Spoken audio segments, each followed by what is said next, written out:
All right, hey everybody. I know I said video update yesterday, but I don't know. That hike out of the old Onondaga Park was a little rough, little interesting.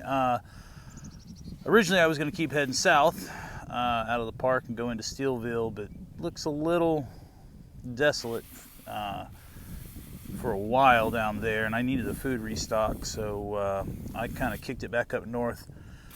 And my plan was to head up towards Cuba. On my way out, speaking on my new hate for Can-Ams, or side-by-sides, or whatever they are, I guess the park was going to have an event. Unbeknownst to me, I came out of the park, and it's just real hilly, like super only incline for a solid 2 or 3 miles. Which is already hard for my fat ass. And then I guess the event was for Can-Ams or something. They were going to race them or put them through these tracks. I don't all the way know what people do in them, but every dually with a trailer and one of those was just scorching down the highway. Very narrow highway, H. So I'd step off the highway, let them pass. I mean, for 3 hours, I think I counted no less than 100 of these actually going by, which is just crazy to me in a national park. I mean, that's a lot of gas and emissions, and it's just a lot of well-to-do, rich people that are hauling these $80,000 trucks and trailers. And anyway, not that I actually hate people or the actual ATVs themselves. Just got real frustrating stepping off every 6 seconds, especially while going uphill, which wiped me out pretty much. I got to right around Leesburg, which for as many people going to that park with as much money as they seem to have, Leesburg being the first town out of there is a ghost town. I mean, there's no economy, so I'm not all the way sure how that works.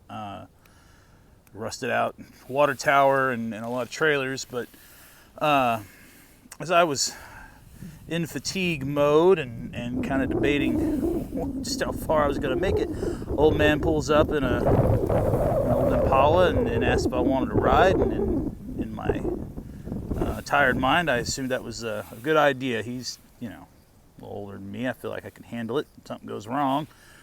Where he proceeds to tell me he lived in the area for like the last 30 years and had grown up on the same farm since he was born. That was just outside of the area, and was a bricklayer and did timber. And not only that, he started to drive me into places in the woods where he did logging. So as soon as he turned off the main road to start showing me things, I started to have second thoughts, but anyway, still sat and listened to him. He seemed all right. Wanted to buy me lunch, but to not press the issue, I said, just dropping me off in Cuba would be great. So he dropped me off in a parking lot there on Route 66, kind of runs through there, and then he looked at me and said that, you know why I don't mind picking up people. He opened up a rag that he'd had on his lap the whole time. It's a little orange like grease rag, and inside was a Judge 410, which, if you don't know, it's a pistol that shoots a shotgun shell, so kind of a modern day blunderbuss. So he had that the whole time, and so kind of stressed me out a little bit, and I ended up being pretty all right. And gave me his little news article that he had published for the local rad. It was photocopied. He's clearly giving them all to his friends.